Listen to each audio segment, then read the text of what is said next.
ಕನಸಿನಲ್ಲಿ ಇವು ಕಂಡರೆ ಏನಾಗುತ್ತದೆ ಗೊತ್ತಾ? ಕನಸಿನ ಶಕುನಗಳ ರಹಸ್ಯ. ನಮಸ್ಕಾರ ಸ್ನೇಹಿತರೆ, ನಮ್ಮ ಜೀವನದಲ್ಲಿ ಕನಸುಗಳಿಗೆ ಒಂದು ವಿಶೇಷವಾದ ಸ್ಥಾನವಿದೆ. ಕೆಲವೊಮ್ಮೆ ನಾವು ಕಾಣುವ ಕನಸುಗಳು ಸಾಮಾನ್ಯವಾಗಿರುತ್ತವೆ, ಆದರೆ ಕೆಲವು ಕನಸುಗಳು ಭವಿಷ್ಯದ ಬಗ್ಗೆ ಸೂಚನೆ ನೀಡುತ್ತವೆ ಎಂದು ಅನೇಕ ಸಂಪ್ರದಾಯಗಳಲ್ಲಿ ನಂಬಲಾಗಿದೆ.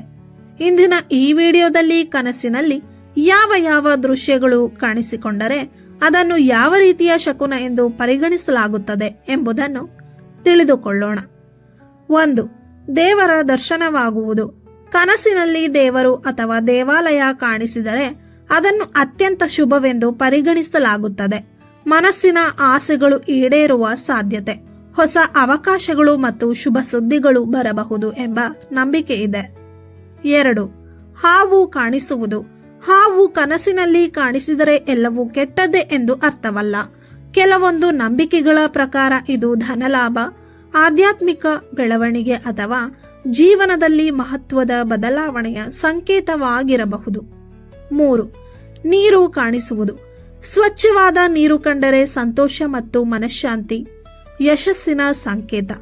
ಆದರೆ ಕೊಳಕು ನೀರು ಕಂಡರೆ ಎಚ್ಚರಿಕೆಯಿಂದ ಇರಬೇಕು ಎಂಬ ಸೂಚನೆ ಎಂದು ಹೇಳಲಾಗುತ್ತದೆ. 4. ಚಿನ್ನ ಅಥವಾ ಹಣ ಕಾಣಿಸುವುದು. ಚಿನ್ನ ಅಥವಾ ಆಭರಣಗಳು ಕನಸಿನಲ್ಲಿ ಕಂಡರೆ ಉತ್ತಮ ಅವಕಾಶಗಳು ದೊರೆಯುವ ಸಾಧ್ಯತೆ ಇದೆ, ಆದರೆ ಅತಿಯಾದ ಖರ್ಚು ಮಾಡದಂತೆ ಎಚ್ಚರಿಕೆಯ ಸೂಚನೆಯಾಗಿಯೂ ಕೆಲವರು ವ್ಯಾಖ್ಯಾನಿಸುತ್ತಾರೆ. 5. ಹಸು ಕಾಣಿಸುವುದು. ಹಸು ಕನಸಿನಲ್ಲಿ ಕಂಡರೆ ಲಕ್ಷ್ಮೀ ಕಟಾಕ್ಷ, ಕುಟುಂಬದ ಸುಖ ಶಾಂತಿ ಹಾಗೂ ಐಶ್ವರ್ಯದ ಸಂಕೇತ ಎಂದು ಧಾರ್ಮಿಕ ನಂಬಿಕೆ ಇದೆ.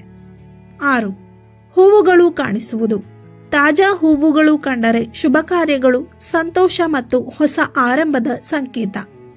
ಒಣಗಿದ ಹೂವುಗಳು ಕಂಡರೆ ಕೆಲವು ಅಡೆತಡೆಗಳು ಎದುರಾಗಬಹುದು ಎಂಬ ನಂಬಿಕೆ ಇದೆ. 7. ಮಗು ಕಾಣಿಸುವುದು.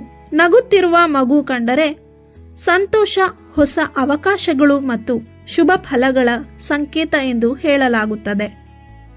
8. ಹಾರುತ್ತಿರುವಂತೆ ಕನಸು ಕಾಣುವುದು. ಆಕಾಶದಲ್ಲಿ ಹಾರುತ್ತಿರುವಂತೆ ಕಂಡರೆ ಜೀವನದಲ್ಲಿ ಪ್ರಗತಿ, ಯಶಸ್ಸು ಮತ್ತು ಆತ್ಮವಿಶ್ವಾಸ ಹೆಚ್ಚಾಗುವ ಸಂಕೇತ ಎಂದು ನಂಬಲಾಗುತ್ತದೆ. 9. ಬೆಂಕಿ ಕಾಣಿಸುವುದು. ಪ್ರಕಾಶಮಾನವಾದ ಬೆಂಕಿ ಕಂಡರೆ ಹಳೆಯ ಸಮಸ್ಯೆಗಳು ದೂರವಾಗಿ ಹೊಸ ಆರಂಭವಾಗುವ ಸೂಚನೆ, ಆದರೆ ವಿನಾಶಕಾರಿ ಬೆಂಕಿ ಕಂಡರೆ ತಾಳ್ಮೆಯಿಂದ ನಿರ್ಧಾರ ತೆಗೆದುಕೊಳ್ಳಬೇಕು ಎಂದು ಹೇಳಲಾಗುತ್ತದೆ. 10. ಸತ್ತವರನ್ನು ಕನಸಿನಲ್ಲಿ ನೋಡುವುದು. ಪರಿಚಿತ ಮೃತ ವ್ಯಕ್ತಿಗಳು ಶಾಂತವಾಗಿ ಕಾಣಿಸಿಕೊಂಡರೆ ಅವರ ಆಶೀರ್ವಾದ ಅಥವಾ ಹಳೆಯ ನೆನಪುಗಳ ಪ್ರತಿಬಿಂಬ ಎಂದು ಕೆಲವರು ನಂಬುತ್ತಾರೆ. ಭಯಾನಕವಾಗಿ ಕಂಡರೆ ಮನಸ್ಸಿನ ಆತಂಕವನ್ನು ಸೂಚಿಸಬಹುದು. ಕನಸುಗಳ ಬಗ್ಗೆ ಕೆಲವು ಪ್ರಮುಖ ವಿಚಾರಗಳು.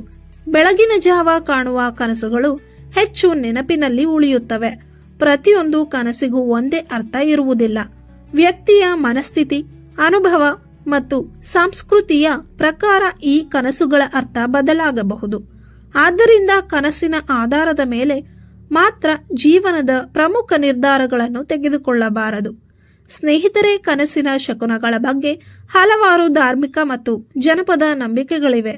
ಇವು ವೈಜ್ಞಾನಿಕವಾಗಿ ಸಾಬೀತಾಗಿರುವ ಭವಿಷ್ಯವಾಣಿಗಳಲ್ಲ, ಆದರೂ ನಮ್ಮ ಸಂಸ್ಕೃತಿಯಲ್ಲಿ ಕುತೂಹಲಕಾರಿ ನಂಬಿಕೆಗಳಾಗಿ ಪರಿಗಣಿಸಲಾಗುತ್ತದೆ. ನಿಮಗೆ ಯಾವ ಕನಸು ಹೆಚ್ಚಾಗಿ ಬರುತ್ತದೆ? ಅದರ ಅನುಭವವನ್ನು ಕಮೆಂಟ್ನಲ್ಲಿ ಹಂಚಿಕೊಳ್ಳಿ. ಈ ರೀತಿಯ ಧಾರ್ಮಿಕ, ಜ್ಯೋತಿಷ್ಯ ಮತ್ತು ಉಪಯುಕ್ತ ಮಾಹಿತಿಗಾಗಿ ನಮ್ಮ ಚಾನಲ್ ಅನ್ನು ತಪ್ಪದೆ ಸಬ್ಸ್ಕ್ರೈಬ್ ಮಾಡಿ. ಈ ವಿಡಿಯೋವನ್ನು ಲೈಕ್ ಮಾಡಿ ಹಾಗೂ ನಿಮ್ಮ ಫ್ರೆಂಡ್ಸ್ಗೆ ಶೇರ್ ಮಾಡಿ. ಧನ್ಯವಾದಗಳು.